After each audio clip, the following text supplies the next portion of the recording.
Olá, meu nome é Everton Praukner, sou acadêmico do curso de Agronomia da Unijuí e hoje irei apresentar meu trabalho sobre RNAs e mecanismos envolvidos na sua transcrição.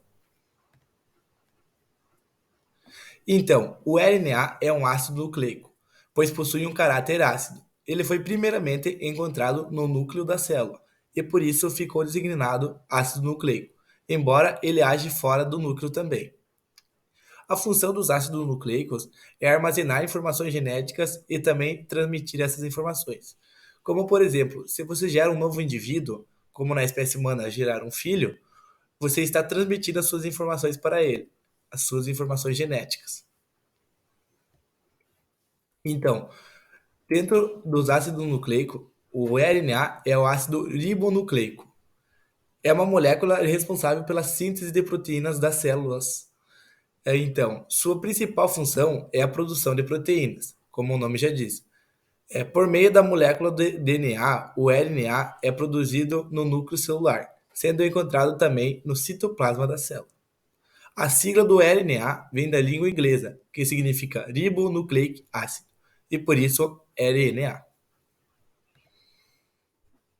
A molécula de RNA é composta por ribonucleicos, os quais são formados por uma ribose, que é o açúcar dele, um fosfato e as bases nitrogenadas. As bases nitrogenadas são classificadas em adenina e guanina, que são então purinas, e citosina e uracila, que são pirimidinas. Aqui, como eu trouxe a imagem, podemos saber diferenciar facilmente elas. Então, temos como exemplo a purina possuindo dois anéis, que são adenina e guanina, e tendo apenas um anel na timina, citosina e uracila, o que fica bem fácil da gente conseguir diferenciar elas. Então, agora irei falar sobre as principais diferenças entre DNA e RNA. Então, enquanto o DNA está armazenando a informação genética, o RNA pega a informação genética do DNA e transforma essa informação genética em proteínas. Essas macromoléculas são subdivididas em unidades menores, os nucleotídeos. Esse processo de transmissão de proteína é chamado de síntese proteica, que é dividida em transcrição e a tradução. O DNA, então, ele apresenta desoxirribose, como o açúcar. Já o RNA, como já foi dito, apresenta uma ribose. As bases nitrogenadas presentes no DNA são citosina, guanina, adenina e timina. E no RNA temos a diferença da uracila. Ela, então, no RNA, possui a uracila substituindo a timina. Algo muito importante que veremos para frente. Então, o DNA apresenta duas fitas, mas o RNA possui apenas uma fita. Então, o RNA é uma fita simples. Como todo ácido nucleico, ou seja, como o DNA, o RNA é um polímero formado por monômeros, ou seja, moléculas que se repetem. Essas moléculas são chamadas de nucleotídeos. O nucleotídeo sempre terá uma pentose, um fosfato e uma base nitrogenada. A pentose é um açúcar, no caso do RNA, chamado de ribose, e no caso do DNA, deoxirribose. Agora, então, irei apresentar os principais tipos de RNA. Então, um deles é o RNA mensageiro. O RNA mensageiro é uma longa molécula, uma única cadeia de nucleotídeos. Ela se forma ao longo da hélice do DNA e, no processo, uma das cadeias do DNA é usada como matriz. O RNA mensageiro é a molécula que transporta a informação genética contida no DNA. Ela transporta, então, os códons. É o tipo de RNA que apresenta em menor quantidade de uma célula, constituindo cerca de 5 a 10% de todo o RNA celular. Ele é traduzido no processo de síntese de proteína, sendo aquele que codifica as proteínas. É quem leva a mensagem do gene para o citoplasma da célula, para se juntar com os outros RNAs e formar então nossa proteína. Ele apresenta sequência de bases nitrogenadas que determinam quais aminoácidos serão utilizados para formar uma determinada proteína. Então, podemos dizer, escolhe quais os aminoácidos serão utilizados e quais serão descartados. O RNA transportador. Ele é responsável por fazer a ligação códon em aminoácido. O RNA transportador funciona como um adaptador entre o RNA mensageiro e os aminoácidos que constituirão uma proteína. Ele é associado aos aminoácidos, pois possui a função de levar os aminoácidos do citoplasma da célula para formar as proteínas. Ele tem um formato de trevo. Esse formato se dá pelo fato do RNA se dobrar em si mesmo, como tem a imagem aí no slide. E as bases nitrogenadas se ligam, então. O RNA transportador é pequeno e apresenta uma estrutura semelhante de uma folha de trevo, que possui 4 braços. Dois desses braços possuem grande importância para que o RNA realize suas funções.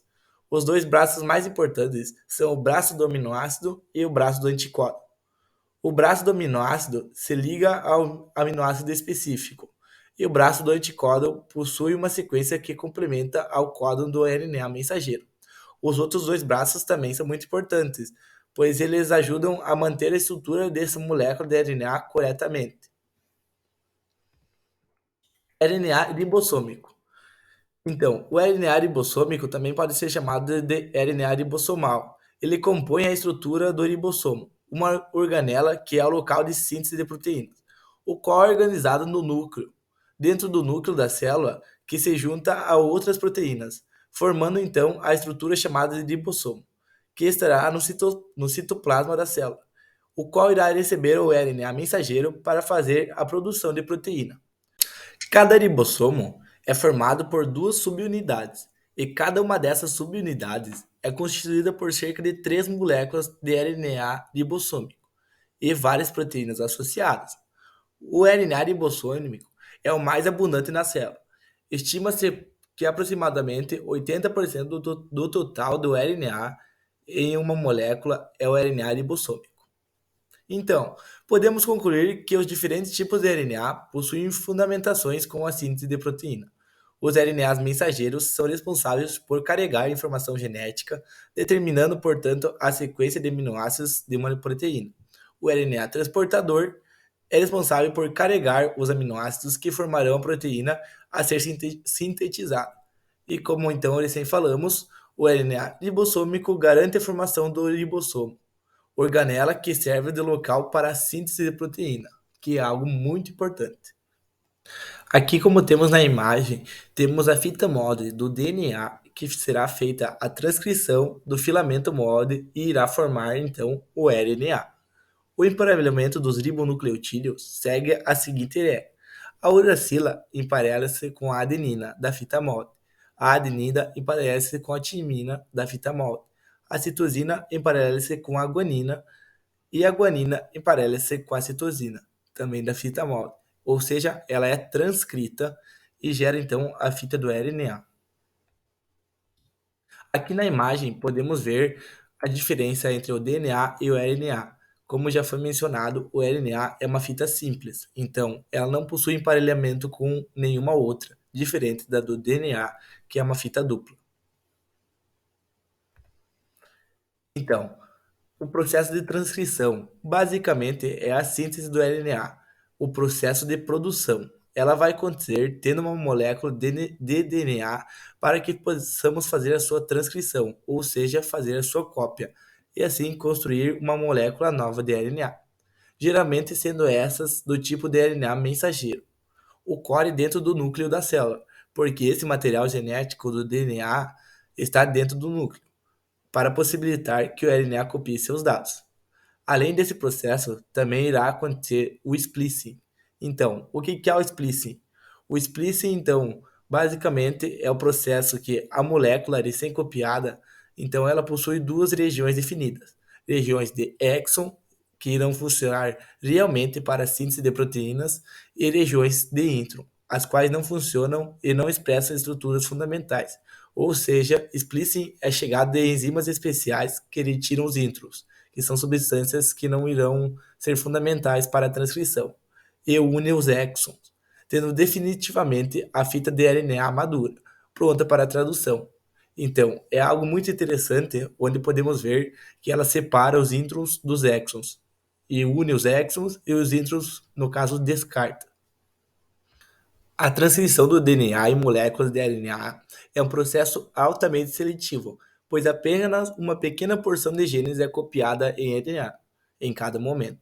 Uma vez que a transcrição é o primeiro estágio da expressão gênica, esse é o passo a transcrição do DNA em moléculas de RNA é um processo altamente seletivo, pois apenas uma pequena porção de genes é copiada em RNA em cada momento. Uma vez que a transcrição é o primeiro estágio da expressão gênica, esse é o passo principal em que a expressão gênica é controlada.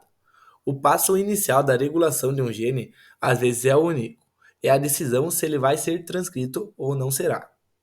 O processo padrão de transcrição, o qual será construído, acontece no sentido 5 linhas para 3 linhas, com a utilização de várias enzimas. Aqui então eu trouxe a imagem da bolha de transcrição.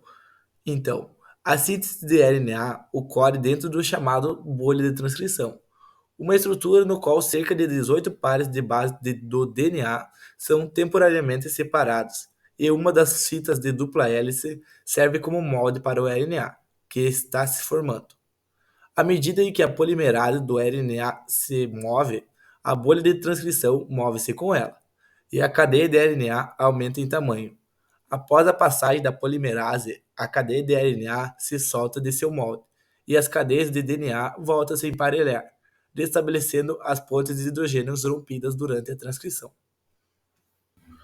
Para o processo fluir com a replicação, é utilizada uma molécula de DNA utilizando a enzima da helicase, que vai abrir as ligações de hidrogênio, com isso entre a enzima do RNA polimerase, que vai agir copiando as suas informações, no sentido de 5 para 3 linhas, para a construção.